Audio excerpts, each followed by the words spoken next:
अगर कोई हमारे हाथ से हमारी उंगलियां काटने की कोशिश करे या हमारी भुजाओं से हमारी हथेली काटने की कोशिश करे तो किस तरह का कष्ट होगा आपको।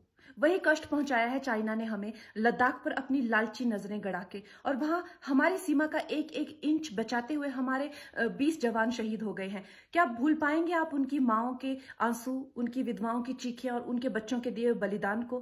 क्या ये सोचना ठीक है कि सेनाओं का जो सरहदों पे जो युद्ध होता है वो सिर्फ सेनाओं का होता है, वो सिर्फ सरकार का होता है? क्या उसमें हमारा कोई योगदान नहीं है? क्या हम भूल गए वो वक्त जब महात्मा गांधी जी ने कहा था अगर अंग्रेजों की रीढ़ तोड़नी है भारत में तो उनके बनाए हुए हर उत्पादन का बहिष्कार करना पड़ेगा?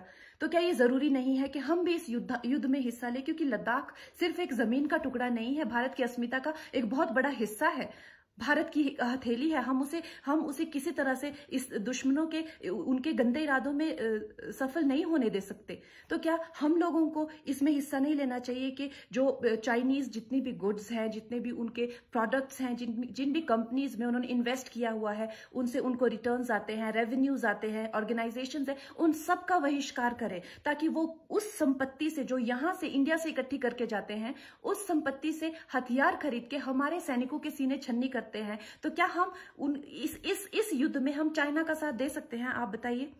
ये क्या हमारा कर्तव्य नहीं है कि हम अपनी सेनाओं का और अपने सरकार का साथ दें? तो हमें प्रतिज्ञा लेते हैं कि हम आत्मनिर्भर बनेंगे और चाइनीज गुड्स को बिल्कुल बॉयकॉट करेंगे और इस युद्ध में हिस्सा लेके भारत को जिताएंगे। जय हिंद।